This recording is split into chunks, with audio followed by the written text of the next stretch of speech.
السلام عليكم ورحمة الله. أعوذ بالله من الشيطان الرجيم. بسم الله الرحمن الرحيم. لا حول ولا قوة إلا بالله العلي العظيم.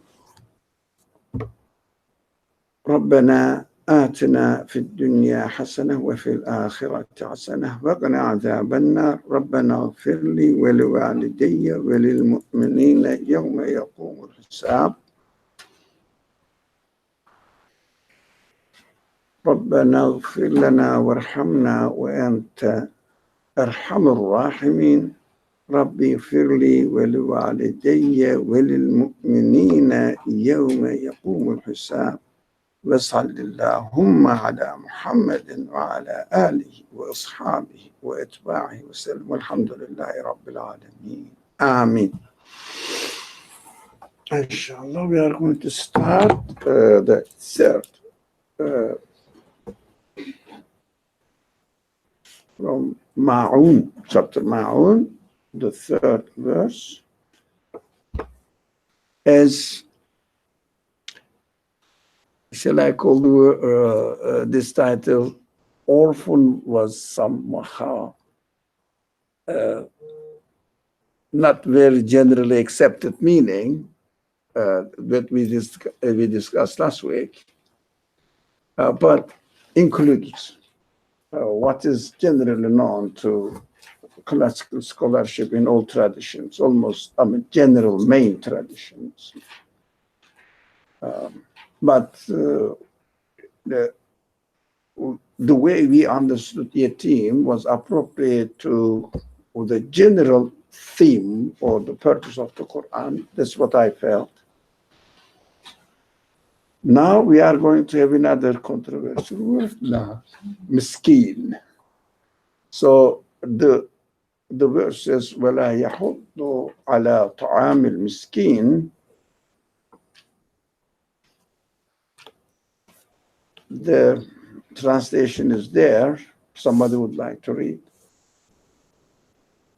طَعَامِ الْمِسْكِينِ, no? And does not encourage the feeding of the needy. Needy, miskin. Of course, miskin has much, much larger meaning. Although we could use another word for it doesn't encourage, it doesn't really incite, motivate people. The feeding of the needy. This encourage, the word encourage is okay. You can have other similar meaning, but as far as the translation of miskin as needy is extremely narrow way of understanding it, just because the concept is used in this culture applies to the need according to the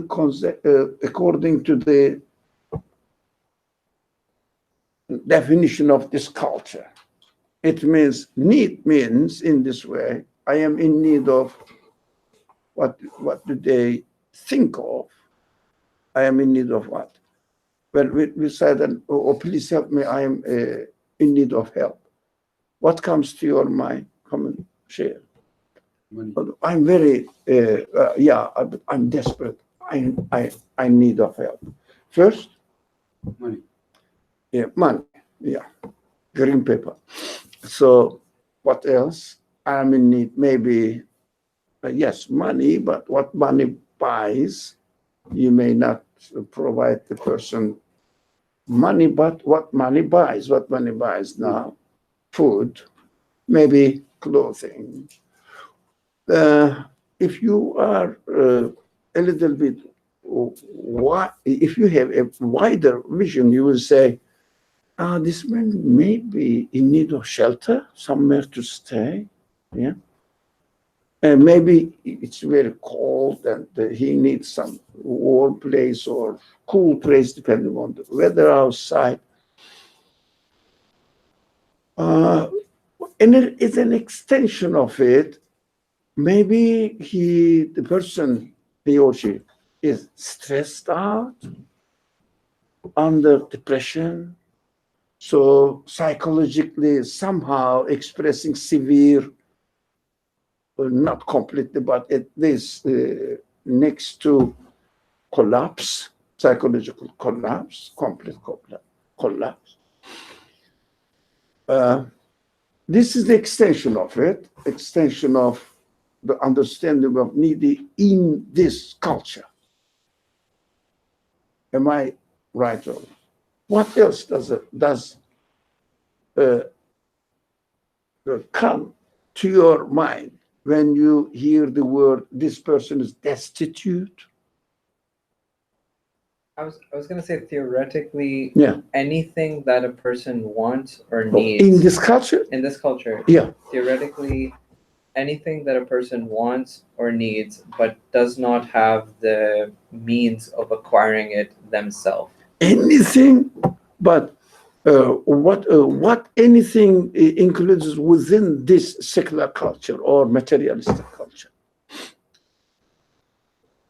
In the materialistic culture, everything except the more so human, a human according to the terms how we understand it, human concerns or satisfying human desires or human wants, more so of cultural needs and cultural wants, like For that. example, social support. Yeah. Psychological support, Yes. right? It could be also professional help. Yeah. Like Sorry? like I need help with my homework, or I need Yeah. help with Oh, yeah, my yeah. taxes. Yeah, this kind of. Yeah. You know, by definition, materialistic society has to define the world within materialistic terms. It cannot go into, but also materialistic term includes the psychological problems, family problems, right? Maybe relative problems, friend problems, experiencing collapse in their relationship with their family members, for example. No, they may need psychological support, which is legitimate, of course. Yeah, because it is the part of the materialistic lifestyle. But we cannot exclude it. We cannot say that they don't care about people's psychological status, right? Sorry, No, sorry, there's something I don't understand. Why are you calling materialistic. psychological help as materialistic? No, but the reflection of the psychological support will take place materialistic, because in his relationship with his mother, maybe in his spouse, very generally experienced the relationship, about to break up, spouse, wife and husband, and they say, oh, I need some support. They say, okay, go to a family consultant center. So he will give you, they will help you, try to help you. But I would like to go there, but it costs money. Okay, I can give you the money, but go there, have a consultation. But again, it turns out to be materialistic conditions in a relationship with another person or people, other people. So again, we shouldn't be very extremely narrow-minded about the conditions of this secular world. So today, in our life, we should be very careful not to understand the vocabulary, terminology of the Quran, which doesn't have to be very unusual word. There are some unusual word that wasn't, according to the scholars, used during the life of the Prophet, but used in the Quran. The foreign words, for example, the foreign words were not known to the culture of that particular community. but they are very rare, not many really. So it is not my expertise, the linguistic side of the Quran. So well, I didn't memorize them, but they mentioned this word is new in the Quran, as if this word is either borrowed from another culture, maybe from Hebrew, maybe from what was it? Not Aramaic, but something. Aramaic is the neighboring language. Come on, doesn't come to my mind. You know, certain Christian cults use this language. What do you remember? Anything? Or Coptic. Coptic, for example. I mean, the Egyptians might hear some strange words used by the Coptic citizens of Egypt. Yeah, like this. But at the same time, I don't know which one. Don't ask me because really I don't know. I just admit that from now that there are some words coined by the Quran in the Quranic language. Hey, I know, old friends. So we have to be very careful. It's very general, not unique to this miskin that we are going to study. Whether it is a unique language used in the Quran or a word which is used among common people, still may be used. For example, Arabic-speaking people, if you ask them, they will definitely say, oh, miskin, leave him, or leave her. Are you native? Yeah. Are you familiar with the word miskin? Yeah, the poor guy, leave him. It means poor. It means, something like defenseless, not well looked after by the society, miskin, left in the street. Maybe in the American, very widely seen in America, unusual, in the United States, unusual. Homeless people, they are all miskin. But for this reason, that reason, legitimate reason, non-legitimate reason, we are not talking about it. We can call them the miskin of this society. Now, this is specifically miskin, but in general, we have to be extremely careful not to the meaning of the word used in the Quran to the meaning which is used in the sense of materialistic understanding of life. Materialistic understanding of life. So, you were there, we discussed today about the word abd. Yeah. For example, if you use here slave, unfortunately, some very, very serious scholars of this day use this word slave for slave of God. We are all slaves of God. It is to me, I'm not challenging anyone or competing with anyone. I respect those people, but they say we are slaves of God. Of course, what language they use? English. So English is the language of this present day people. You are speaking here in English. So ask any ordinary English man or woman, or an English person, what do you understand from slave? What is that? It's a negative. Sorry? It's a negative thing. Of course, definitely negative, and really to be rejected.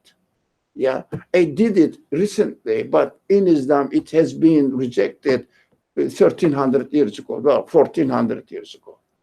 But recently in practice in America, this is not a century ago, less than that, abolishment of slavery, when was it? You should know American history. 150 years Sorry? ago. 150 years ago. 150. It is 1950? 1860. 1860s. 1860. Oh, yeah. More than a century. Okay. Almost Yeah, more than a century and a half, and maybe more. Okay, but I mean, we should be proud of the abolishment of slave in Islamic society or Islamic culture. Let's call it Quranic culture. So, using the word slave to people who speak English, and in this language, slave means very bad thing. It must be rejected. Right? Correct? But the Quran uses abd, ibadullah, or ibadallah, depending on ya ibadallah or ibadullah, whatever, depending on the context.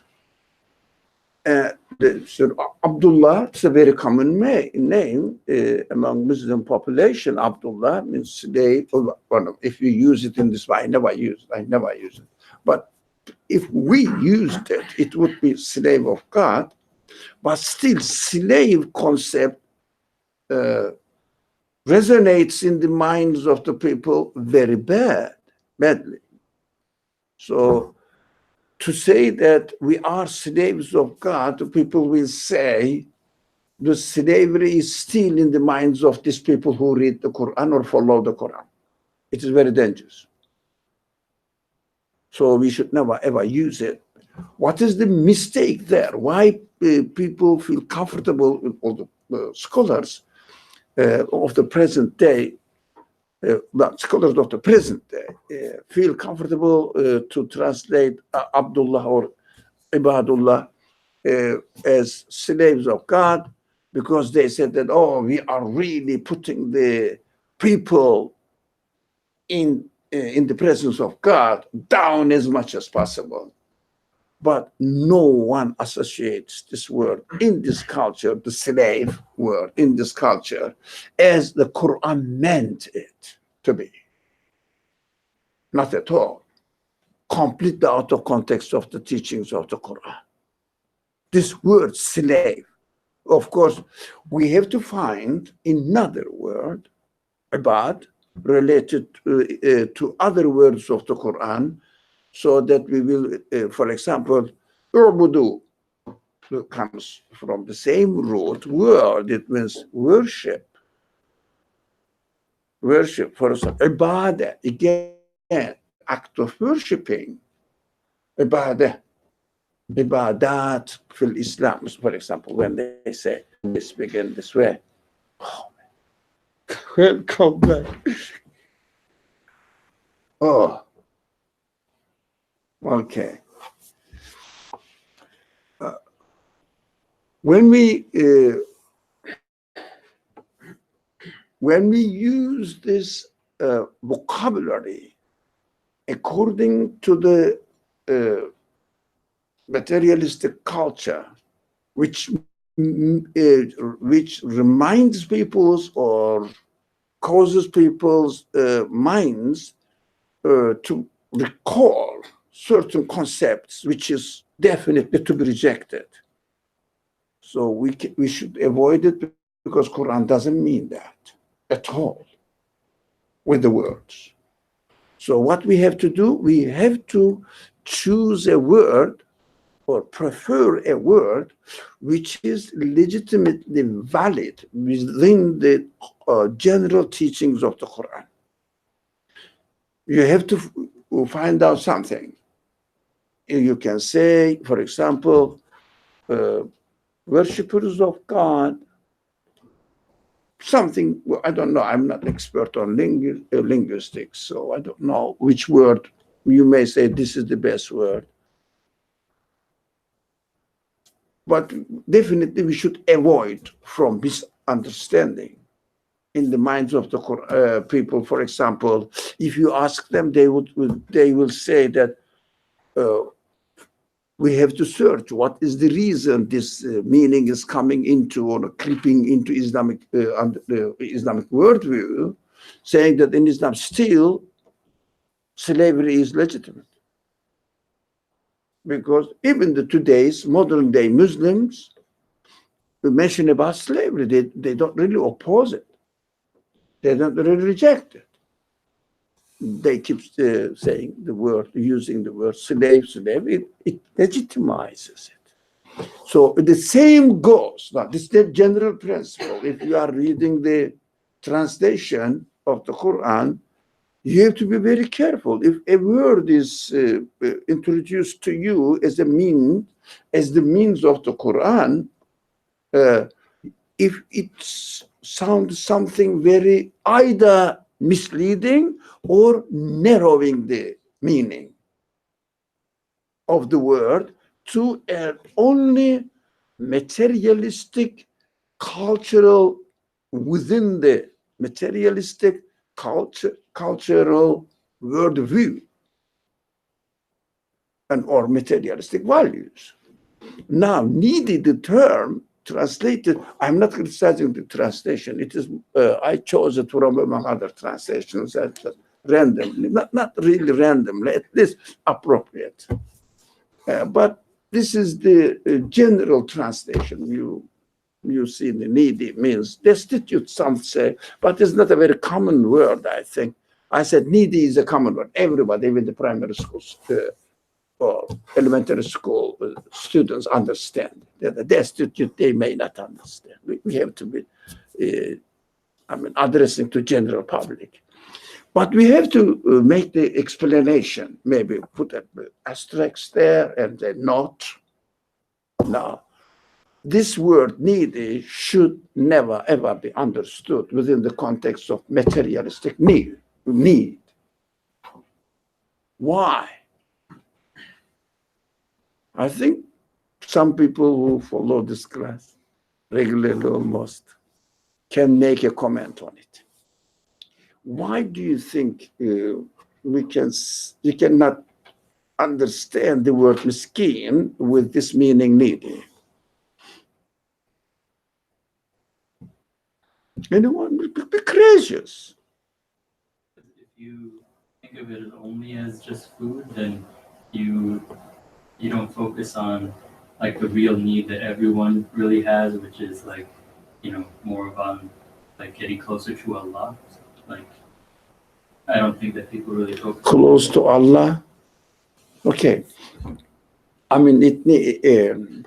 It sounds as a borrowed language, but in this culture, if you say close to Allah, it is again very open to misunderstanding. They say, how can you get close to Allah? Are you going to take a space rocket or something to get into the space? But this word is being close, again, is an understood in materialistic sense. I'm not criticizing what you said, something, but we have to be very careful in order to describe to anything within the context of the Quran's aim. Never use any word which has a connotation of materialistic matter. For example, being close to Allah. Now, that was an excuse for me to use this word and be careful within the context of today's just introductory study of the verse 3. Now, this is another example. For example, we have to be very careful. When you use the word, it should not limit the meaning of the Quran to only materialistic context. Even if you say give to charity, again, we have to be very careful. Yeah, in this civilization, when you say give something to charity, it means you are giving something material. And the clothing, especially the outdated and out-fashioned clothes to give to the poor people in the African countries or poor countries. Or money, of course. Money comes first. So when the Quran says give to charity, tasadduq, sadaqah, sadaqatun, sadaqah, el-sadaqah. You understand the word. So, I said you understand the word. Means really, tasadduq means sadaqah.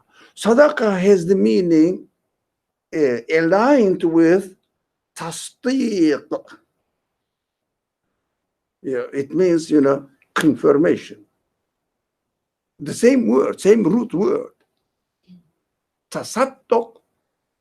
Of course, tasadduk is in another form, but doesn't mean that exactly the same, but comes from the same root. Yeah. So sadaqah, tasadduk, but on the other hand, sadaqtu, it means, or sadaqte, that's very common used in Arabic. What does it mean, sadaqte? Told the truth. You told the truth. Same root word. What is it to do with giving to charity? Must be related. That is the aim of the Quran, to expand the meaning of the word tasadduk with the background or underpinning the word with its own, the Quran is its own word view. Now it means you have to give, but at the same time, in order to make tasdiq, it means confirmation, affirmation, or something, a way, a means of expressing your truth. Yeah, your reality. It means you have to combine it. If you really, how do you say, divested from the perspective or the extension of the meaning that the Quran added to this secular word, charity, giving money to somebody, to a needy person, for example, it is included here also ta'am al-miskin, giving some feeding. Feeding what? We will study. Ta'am. Feeding what? Okay. But these words are,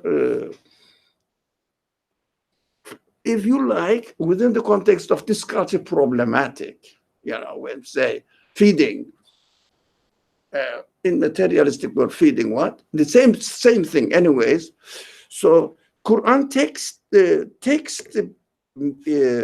meaning of the word, or includes the meaning of the word in its vocabulary, including our, if you like, material life, but not exclusively, because the purpose of the Quran is what? To teach you how to, for example, feed the needy, only in the meaning that give food or money or provide a means to help the person to live in this world in a better condition. In materialistic term, it means materialistic means, as I am now, I am hungry, you have to give me food. It's quite normal. But do you think Quran speaks only to satisfy people's material need? I would dare even to say only here. It is already innate in everybody's physical being. It means physical means your sensuality as well, included in your brain, your understanding, your feeling. So do you need your creator to speak to you the same thing that you already know without receiving or hearing any news, any guidance from your creator? You can be a blank atheist and establish a charity organization, maybe really does a great wide range of activities in the world, maybe billions of dollars. But they never heard the Quran, they never pay attention to the Quran at all. But they do it. Why? It is all automatically there anyways. You don't have to work on it. It is there. You can give simple examples. For example, I mean, if you see somebody fainted here, what do? You say, look at him and, okay, let's go out or having our lunch.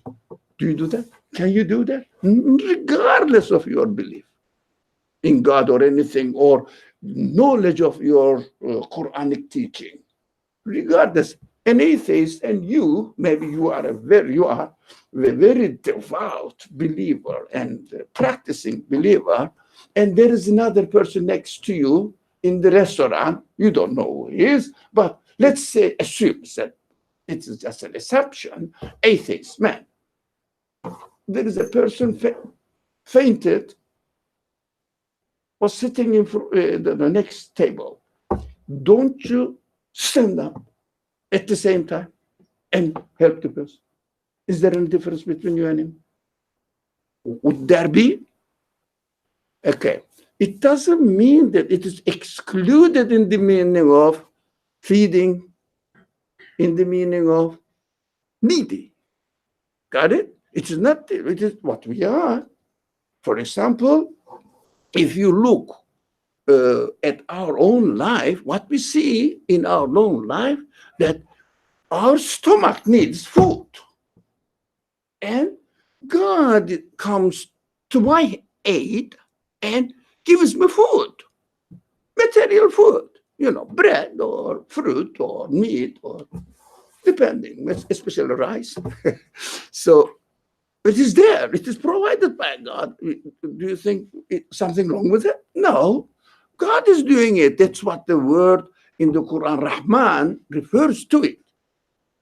In the manifestation of mercy of God, which is represented in the word of Rahman, has no distinction between believer and non-believer, Muslim and non-Muslim.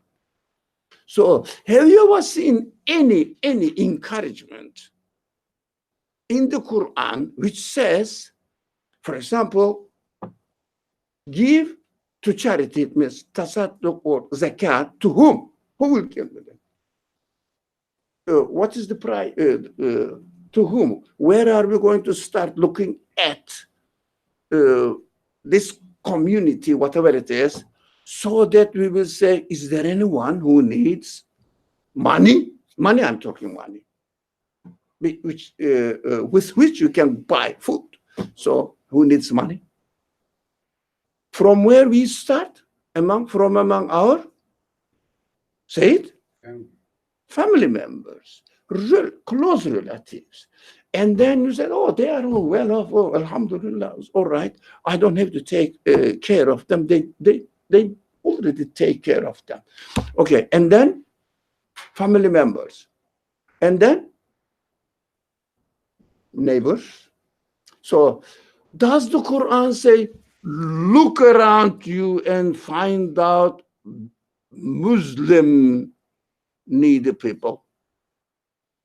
Is there any word in the Quran qualifying the miskin, the poor people, maybe travelers? Yeah? Not at all with the word Muslim or believer. In one exception, those people who are concerned with God themselves, but they never say that I am needy, I don't have anything to survive or to take care of my life. But it's a very special case, this, but in one verse only in the Quran, but a lot of mention of zakat, which is very famous, translated as charitable giving, whatever, never qualified with the word Muslim, believer. Isn't this surprising? It is just a material need to be covered or provided. Just material need. That doesn't have to be Muslim, non-Muslim, anything like that. Why? Because God is the Rahman.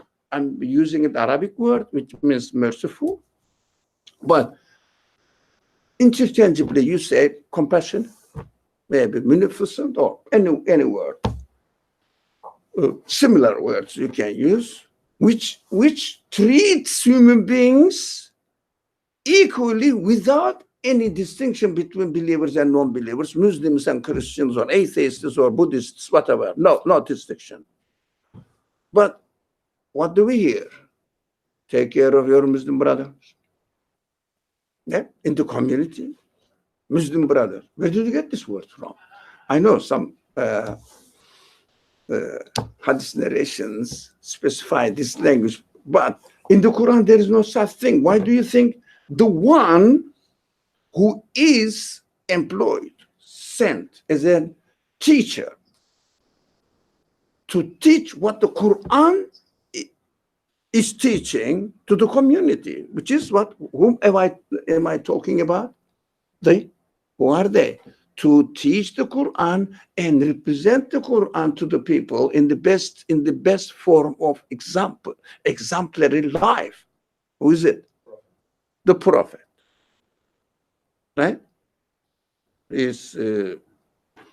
is saying all these narrations we hear as it is narrated, they are narrated from the Prophet, which is done with the restriction of these qualities: needy, destitute, or travelers, or ill people. They cannot do anything else for any reason. They may be not. They may not have sound minds, etc. And we found that the word is added. This adjective is added. Muslim, needy brothers, sisters. Do you understand that? Of course, one sits and this is said, as it is narrated. We don't know exactly what the Prophet said, but there we'll go beyond the limitations of what the Quran is teaching, contradicts. It is not a proper teacher, but also, adds something to here and there according to his own liking. It is not the prophet which is described to be the teacher of the Quran. So we have to be very careful with this kind of words, how they went through historically, which kind of changes the word Muslim gained in the cultural development of the Muslim communities. So we have to be very careful, because again, the same mistake is done here or made here. What is that? Using the word Muslim as it is understood within the conditions of the cultural conditions of this present day civilization. When you say Muslim, what do they understand? A person from Egypt, a person from Pakistan, right? Middle Eastern, mostly, not totally. African, some part of the African countries, but and subcontinent, Asia subcontinent. So we can see that this culture uses the word in a demographic sense, right?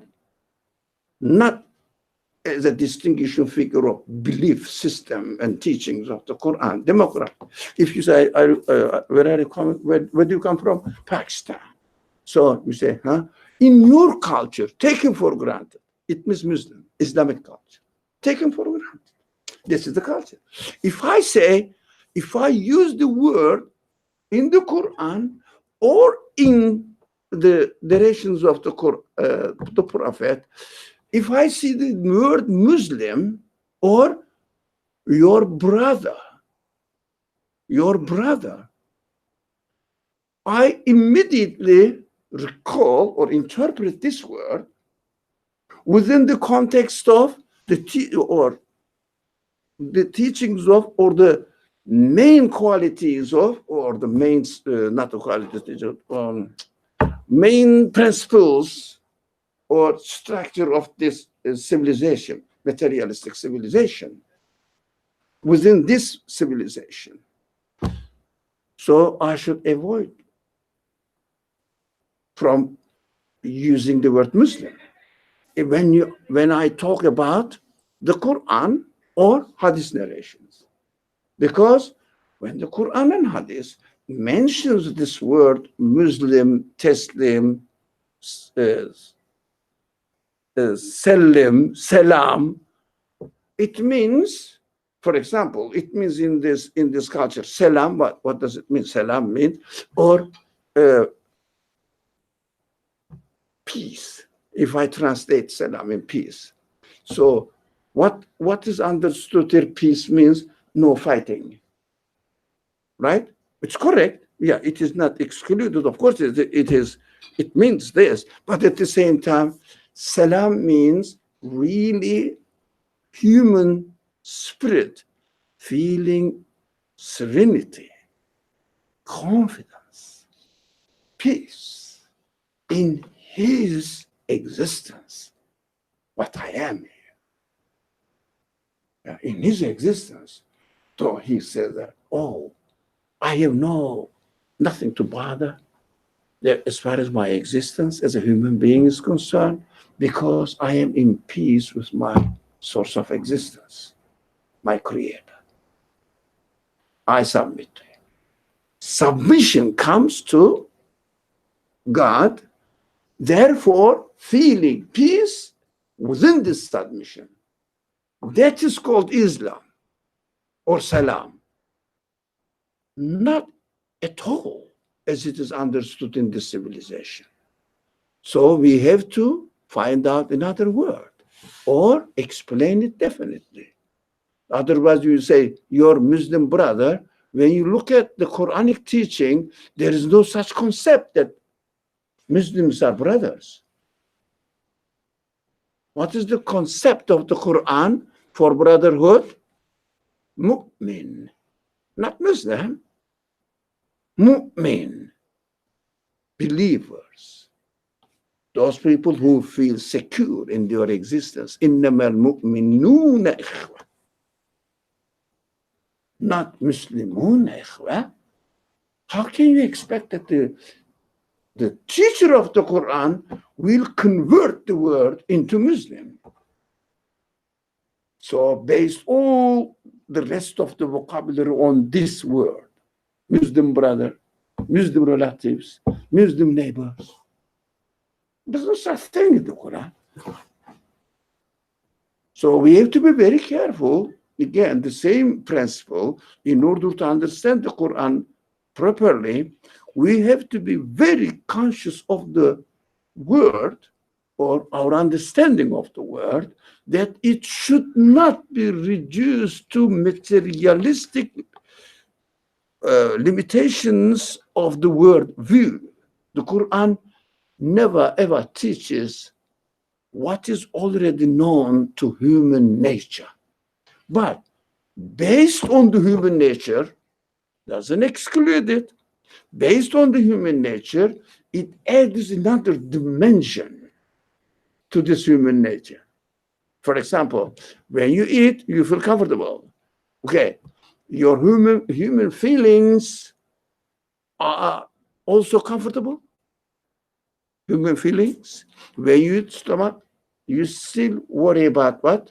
Your future. Yeah. Tomorrow, next year, after I retire.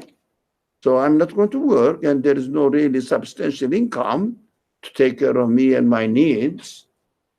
And still, okay, I'm full now, but what will happen to me when I retire? So most of the people prefer retirement or social security and work accordingly. For example, if there is a work or job offering which secures this, they call it what, benefits? What benefits? Which benefits? Benefits.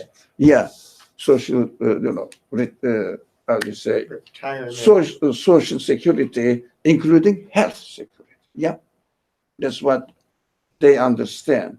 Why? Why do you prefer this job over the other one? Which again offers to you, yes, but no benefits. But I will give you more. Would you take it? If it is triple something or twice something, then you may, but because you can say, I made it myself. Get my insurance and so benefits. But otherwise, one of them offers you 1,000 with benefits. The other one offers you 1,100 or 1,200 without benefits. Which one do you take? Would you take? Majority of the people would take with benefits, right? That is life conditions. Why? Why do they bother? Because human expectations of their satisfaction extends to in the life part, which the most of the people like me are in need of taking care of by others, not by myself. Every now and again, go to hospital, ask for something, some problems. I did this. That is what extension. From now, when I was young, let's say, still I consider benefits or social security because mind goes there. But in the materialistic culture, the end of your existence in materialistic terms as your body being is the end of it is death. And they say, okay, after you die, you need nothing. Why bother? You don't have the security after you die. Yeah. If they put you in a grave, welcome. That is their benefit, because if they don't put you in a grave and leave you in the street or in your house because of the danger of rotting, hurts them, harms them, not the dead body. Dead body loves it to rot. So it is for me, not for the dead person, to take care of this grave or find a place to put the grave and bury the body. That is the rest of the community, not the dead person's community. That rest of the community's business, not that person's business, responsibility. Let them take it. If they don't, they will be the loser. They will suffer for it. So what I'm saying that it's very, very essential that human beings need security. Human beings needs peace with his existence with no end. Not only retirement, not only with death. I don't want to lose anything I experience here beautiful. And I want to be in peace with my endless desires, endless satisfaction. Materialistic civilization never covers this part. Then that is why revelation comes. Otherwise, all the prevalent secular establishment, administrative establishments and organizations and state now everywhere, every place we see only one national state. Every national state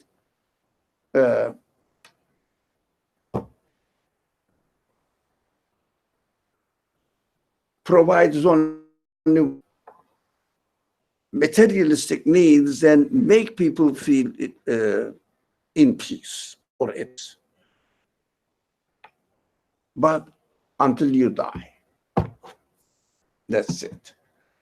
Whether they listen to the teachings of the Quran or the Bible or Torah or I don't know, Vadendas, whatever they call it, Vedas, no, just a human being. They don't need any extra guidance. They do it much better than so-called Muslim countries now. The Muslim countries' administration is horrible, isn't it? corruption everywhere. So they're doing it much better. They don't listen to the revelation at all. But in reality, what they say, look, we don't have any revelation, any prophetic teaching guiding us, giving us any guidance. We do better than you do, guys. Claim to believe and follow regulations of certain religion. This is the recent case, late 3-4 centuries. Otherwise, it may change in the history. That is different. Now, we are talking about the present day condition of the world. So we have to understand that the revelation is needed for everyone, every human being, as the revelation itself says, I am going to teach you what you don't know. Right? I am going to teach you what you don't know. Yeah. So, this is the very famous phrase in the Quran. God had taught human beings what they don't know. So what we don't know is what goes beyond our materialist life. That we said materialist life includes what? Human psychological conditions. Still, it is because the reflection of these human psychological conditions presents itself in the materialistic world, relationships, or again, feeling comfortable in this world only, not concerning your eternal life. Right?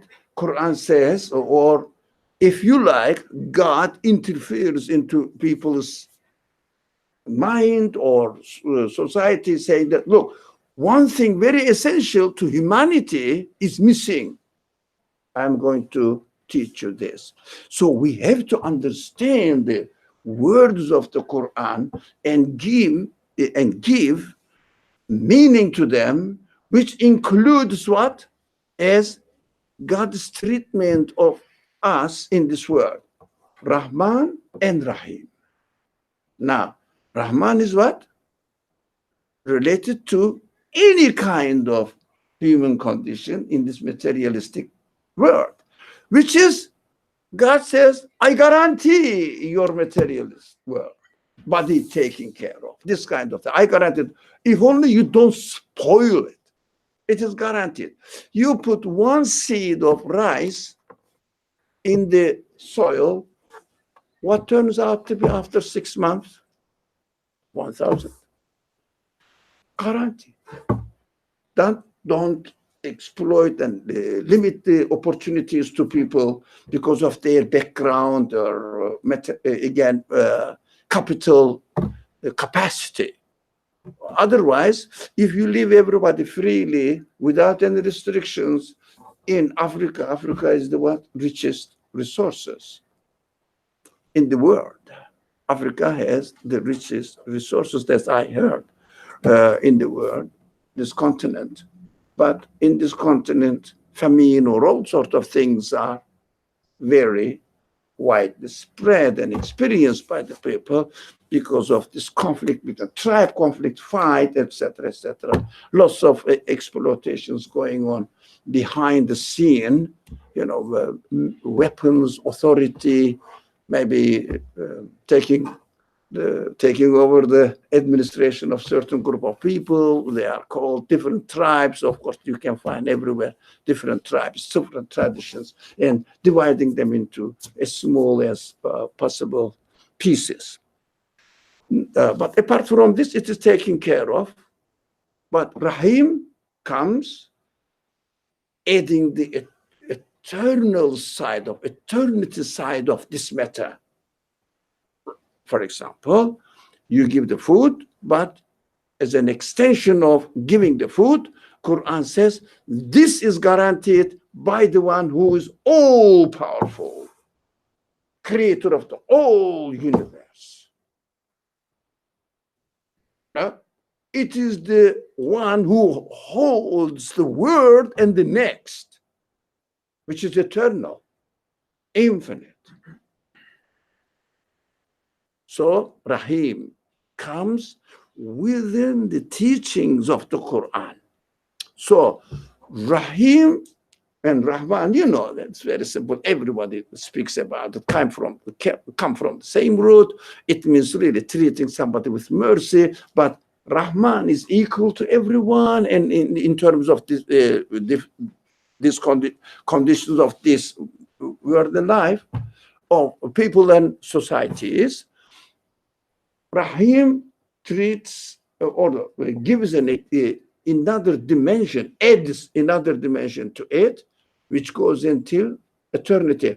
Human soul can only be satisfied with eternity. So we have to understand the Quran in terms of encompassing both aspects of it, but not a new thing that the Quran presents to human beings, very rare as far as the material side of the world is concerned, because it is already ingrained in human nature and we know it.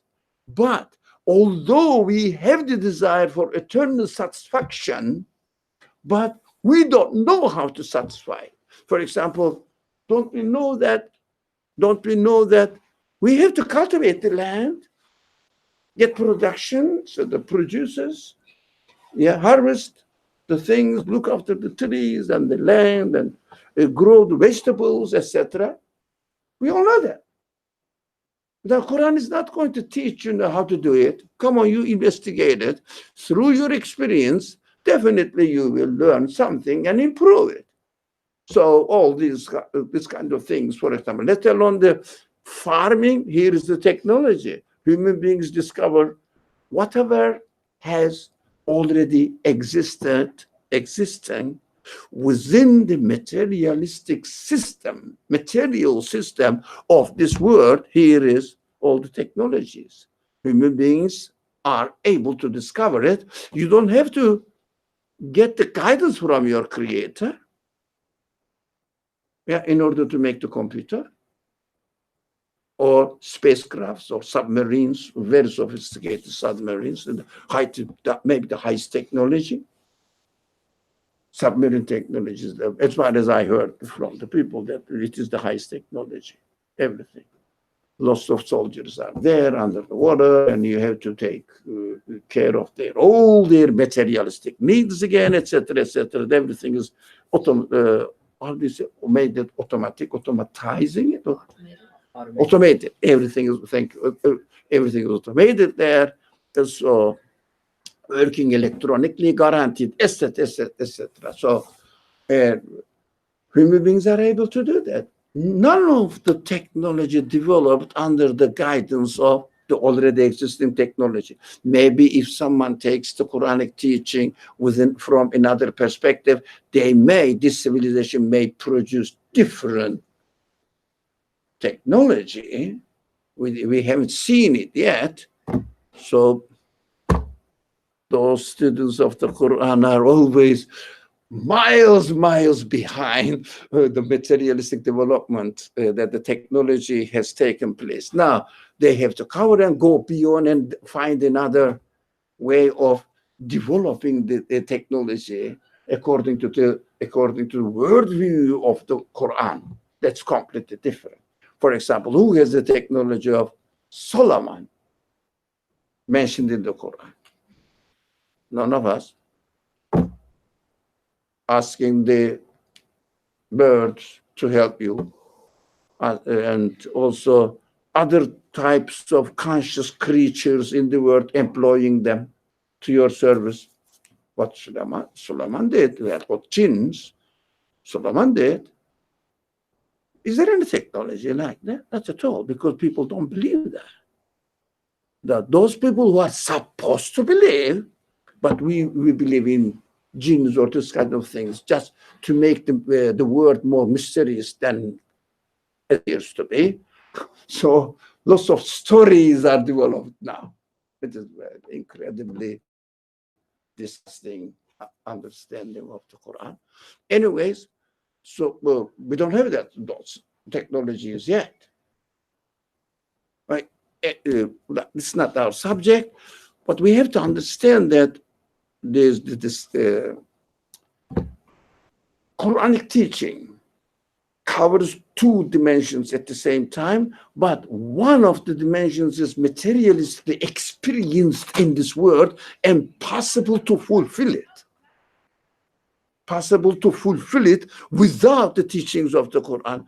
For example, here in New York, the biggest charity organizations are run by not Muslims, not Christians. Christians are busy with missionary activities and local things. So in order to local activities, in order to help the needy old ones, so that old people ready to die, so that they will die and leave all their estate to the church.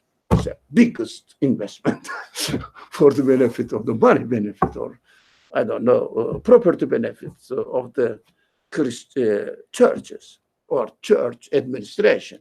But we don't reduce them. But at the same time, we know that the biggest organizations run by humanitarian people, humanists. Most of them deists. They believe in God, but they don't believe in any religion. They say religion is needless because I am the one who is doing good deeds that the religious people keep talking about. Yep. When we say good deeds, yep, good deeds, helping your people, others, etc. I'm doing in the best way. Why should I go and join to their mosque or church? I don't need it. They let them go. None of my business, but I will take care of my human needs. It's already there. They don't listen to the revelation. We have to understand that while we are approaching the Quran or Quranic vocabulary, we should never ever reduce the meaning of the Quranic vocabulary to only materialistic frame of understanding life on earth or existence on earth. That is the summary of all time we spent. But this is a very general principle. It is very difficult to find somebody who has done it at all. It's simple, isn't it? Yeah. Do you find it very difficult and strange? No, it is impossible to understand in this way. No, I don't. I mean, I feel very comfortable and relaxed about it. You don't have to be extremely clever or smart to see that. But let's see in practice. One example. Maybe there are, but they are not famous. They are not famous, well known. Which is a strange thing happening in the world. Why? Because we don't wake up. We don't really emphasize on the importance of this aspect of the Quran. So we just write it, doesn't encourage the feeding of the needy. Have you seen this kind of people? What are going to have? Let's see now. Horrible end, maybe severe punishment. So, of course, feeding of the needy. And the person who is humanists, they will read it, doesn't encourage the feeding of the baby. Come on, man, I don't need you. I am already doing it without hearing. What's going on? Huh? It's quite disappointing. We keep saying that the Quran has good values. Where are they? A humanist have it better without hearing what the Quran says. Isn't that reality, or am I exaggerating the case, present day case? Yeah? You are the expert on this. Right? Am I? No, you are the, but recording doesn't hear your nodding. You have to come and do it next. So, no. But not generally, no. Maybe some exceptional cases. Of course, there are, but exception. So we'll come to this word, problematic word, or although but I will draw your attention, if you go the commentaries on the Quran, they will definitely emphasize on yahutto, to encourage. What does it mean? And how we should understand it, etc., etc. But they say, Allah ta'amil miskin. Come on, it's obvious. Yeah, feeding the poor, needy. It's obvious. Not many concentration or attempt to understand exactly what ta'am means. Ta'am, it means the food, feed, a means of feeding. Now, we are reading what? The guide, which speaks to human being, let's say 5% body-wise, material existence-wise, 95%. The part that we don't know, we need reminder in order to get to know it. Or where is feeding? 95% of the meaning of feeding within the context of the teaching of the Quran. Where is it? Feeding. That's it. And look, a person reads it, yeah, it's not bad. Encouraging those ignorant, wild, pagan culture followers, they don't know what humanity is. Let them read it. Religion is for whom? Uneducated, according to them, backward people, so that they need encouragement, you know. But we, intellectual, a cultured people, don't need that. I don't need this. I don't need somebody to encourage me in order to feed the needy. Do I? Do I need a special encouragement from God? This job is done better way by the humanist people who never pay attention to religious teaching. So this part of aspect of the Quran, which is 95% of the objectives, if not 100, to me 100. But someone may say, oh, it's very exaggerated. Come on, aren't they going to take off the needy? They love it. They love it. We had a long discussion, 3 weeks discussion on the word yatim. It took us 3 or 4. Who yatim? How many? Sorry? 3 or at least 3, but not, if not 4. Why the word yatim? Why? We have to give the dimension, perspective, sorry, and anything related. No. I was just telling her that you spoke about your team like a long time ago. Yeah. So, but not many people were present there. You know that you are exceptional, man. You are an old guy. Yeah. Yes, you are. So again, that's all.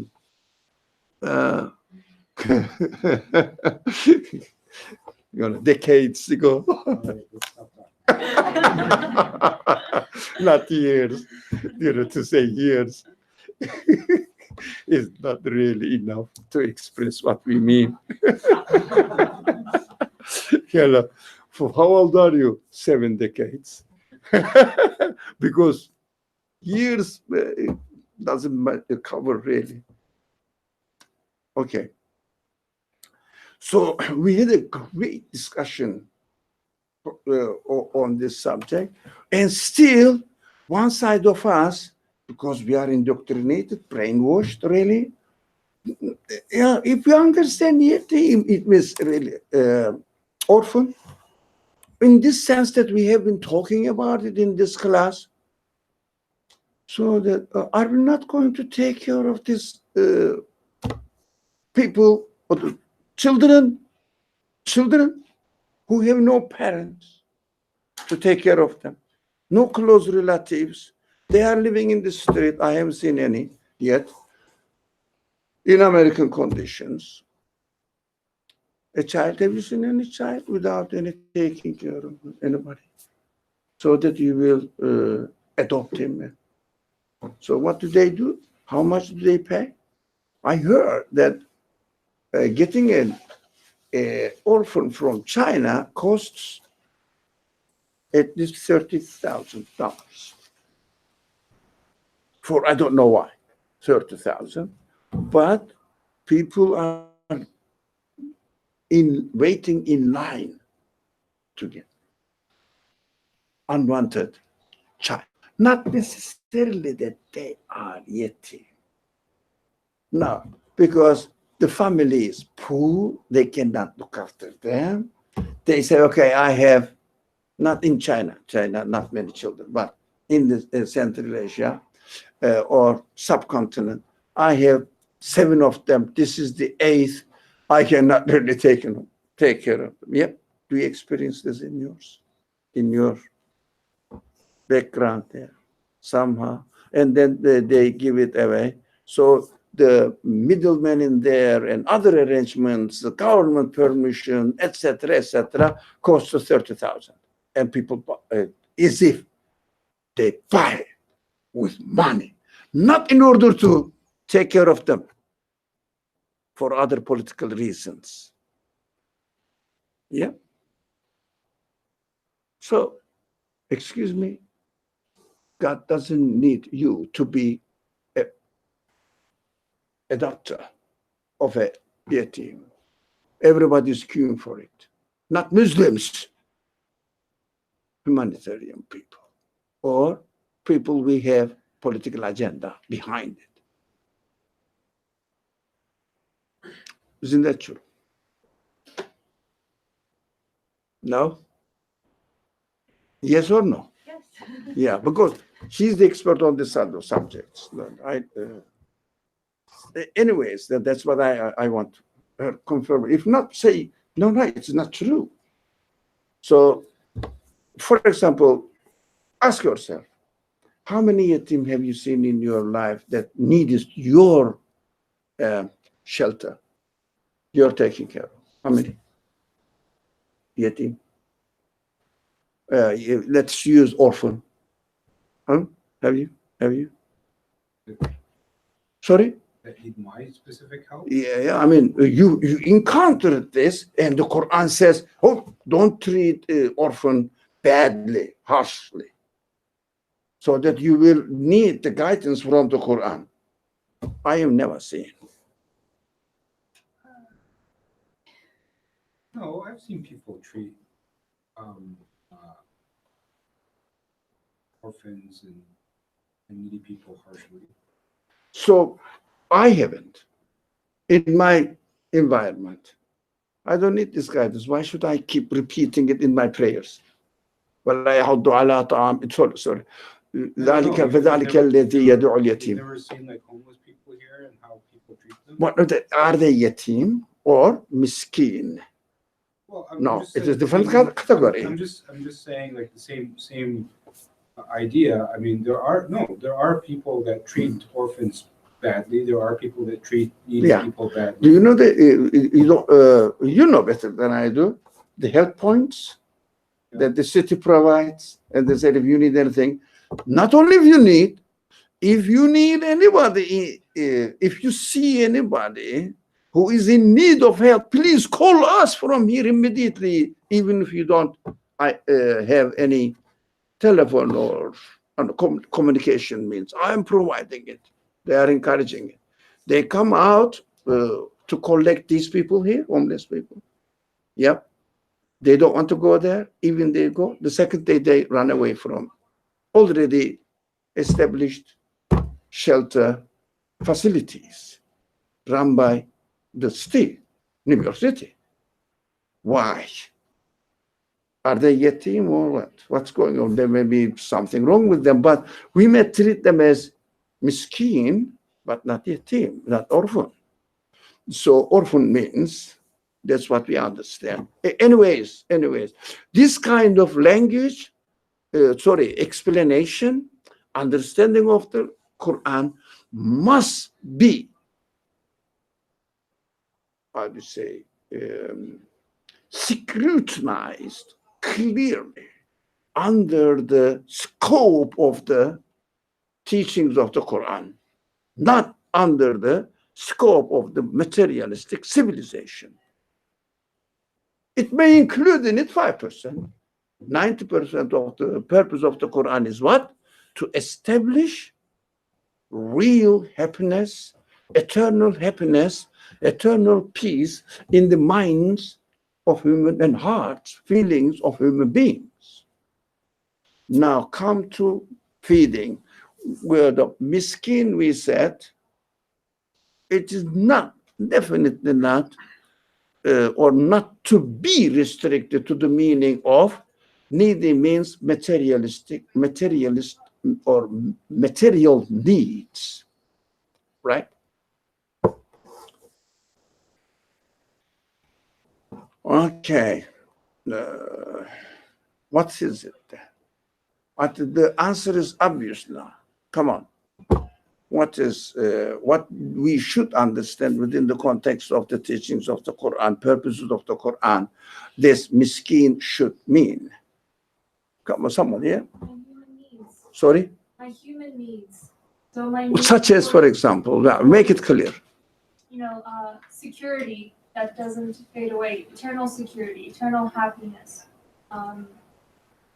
answers to questions that I have about my existence. Yeah. This is more essential and no one answers.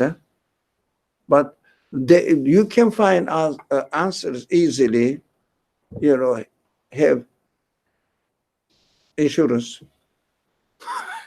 life insurance, guarantees your family future. But you can say, okay, do some, how to say, this kind of activities, be relaxed, this kind of things. But you say, I need eternal happiness, eternal security for my existence, not for my body only, existence. So how can I establish this? How are we going to feed this need of human being? Now, because it is then a negative understanding. If you don't do it, you will see what will happen to you. Where the Quran, in this particular context, approaches from negative side. If you don't do it, it means you'd better do it. You must do it. So we understand from this that in a positive context, we have to encourage the feeding of the needy, right? That is what the aim of the Quran is. Otherwise, if you don't do it, the end result will be terrible for you. Yeah. I guess I'm having some trouble understanding the word needy from that context, because if I look at, again, from a non-materialistic approach, if I just theoretically look at the word needy, I can say it's anything which is in a deprived state, or anything which is deprived of something. Yeah. Okay. Yeah. Correct. It's a So- general umbrella Yeah. vocabulary. Yeah. So I guess it doesn't feel right for me to say that existence, now that we're talking about existence, Security of existence. okay, security of existence is, or I guess the existence is deprived of its security. Okay. So Yeah. I guess I don't see that to be true. Like, how is existence deprived of its security? Isn't it the opposite, where Which one? existence is, as a matter of fact, like its security is fulfilled How? because it exists? Where is it? In this world, after you die? No, but then you're If you use one of your limbs, or God forbid, so some feelings, etc., it's possible. In this world, it happens, we see. So what will you do? No, but again, then that's reinforcing to look at yourself from a materialistic point of No, view. I'm not saying we cannot really satisfy people's need from existential point of view.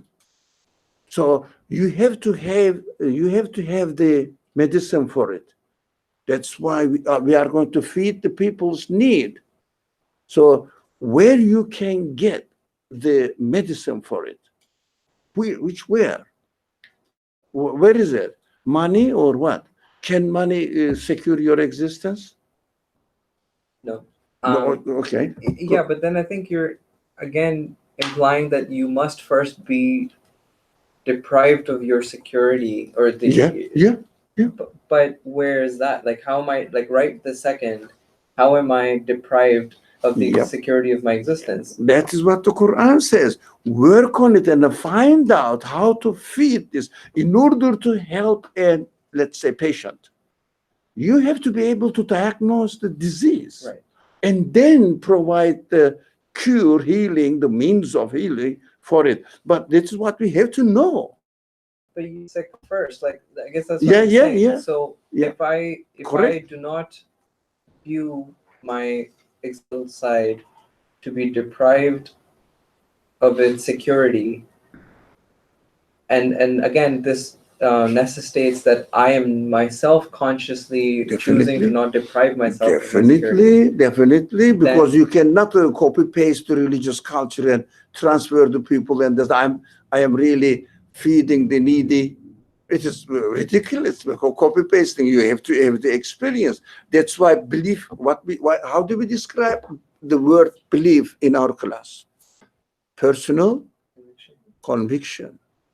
So how are you going to be convinced in your own personal life if you don't realize what you need?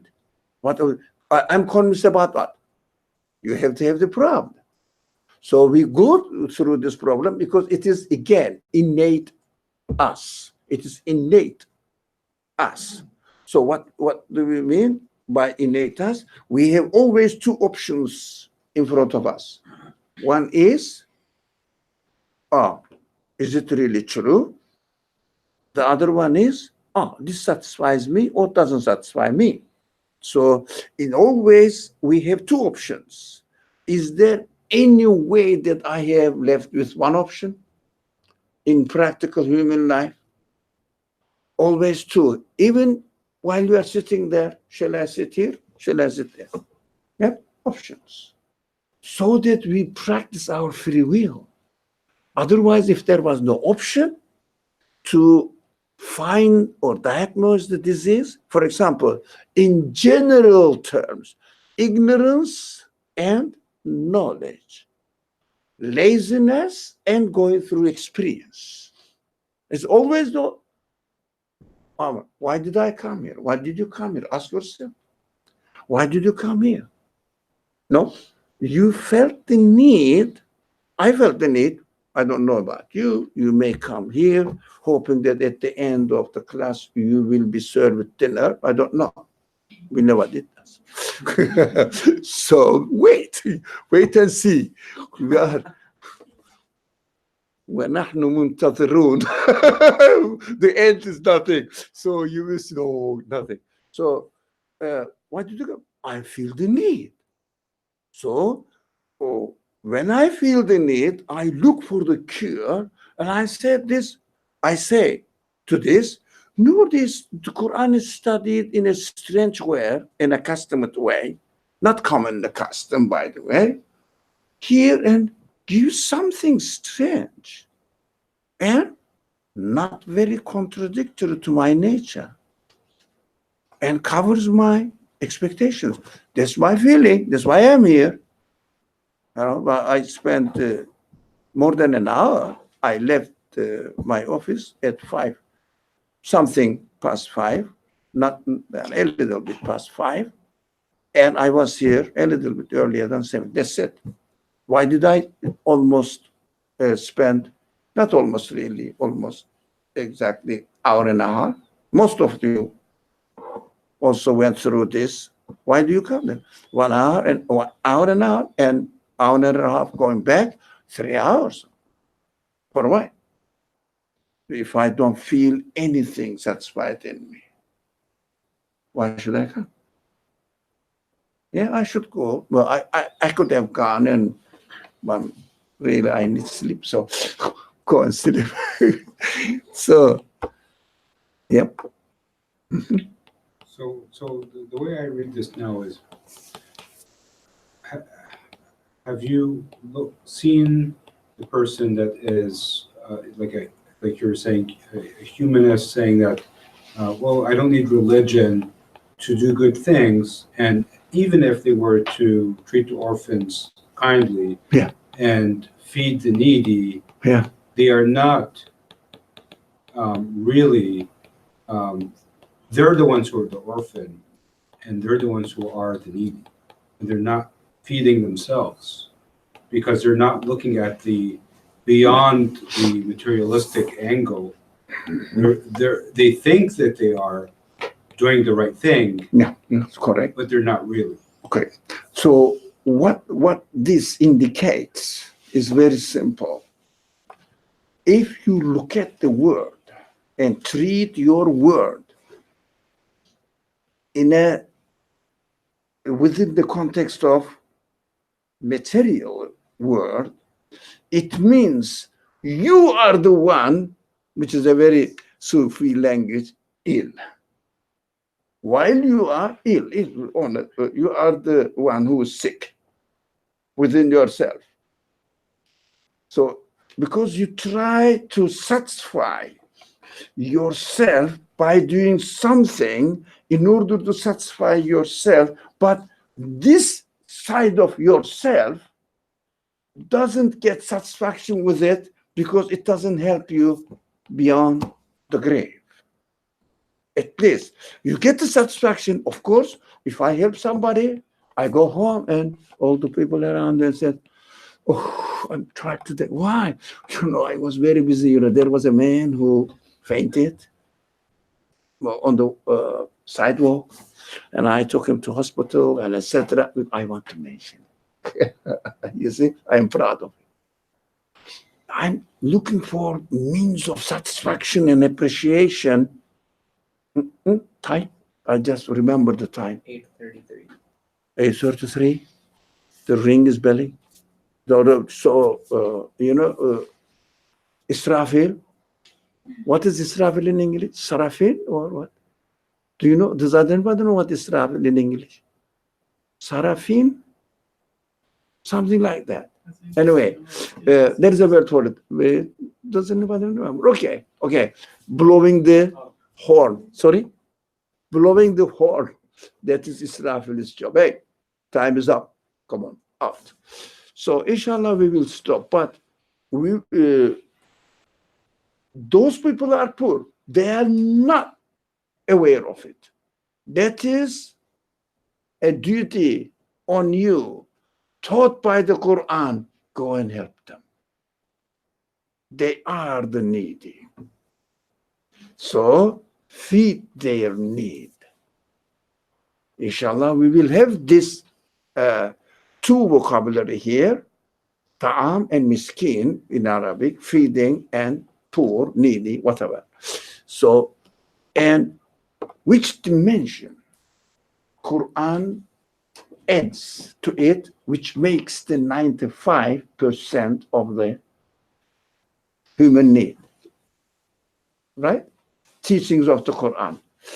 If you see that the worldly affairs is arranged in some of the verses of the Quran, what is the percentage of it?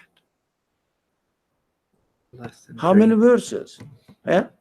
Some scholars say 3%, but more generous word, but then fiqh-minded scholars say 5%.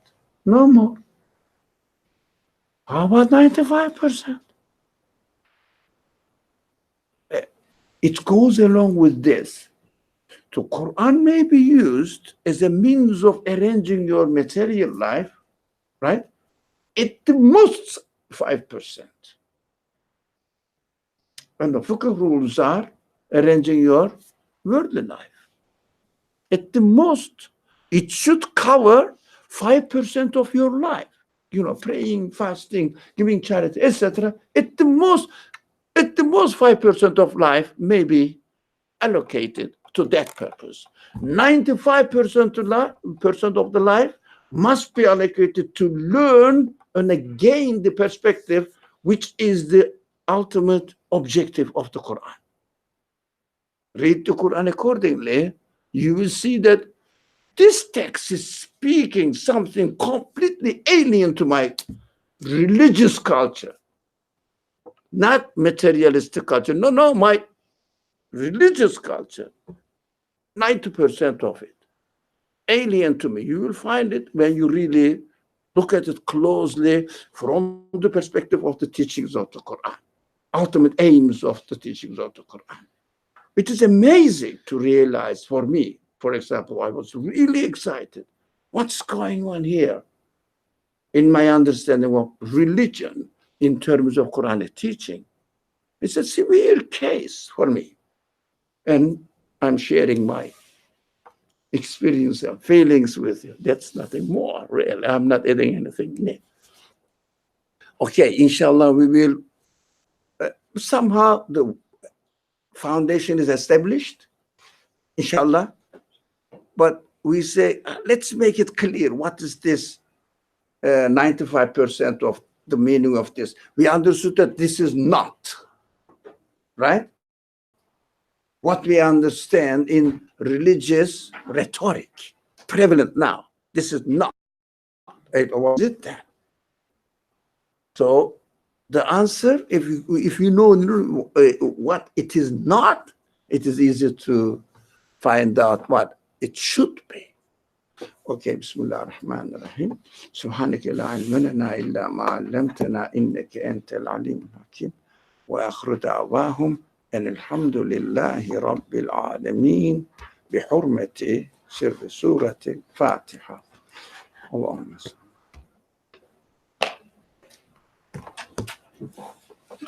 Any announcements? Any announcements? Well, Saturday, as usual, inshallah. And next Wednesday, we will continue studying these verses and the rest, inshallah.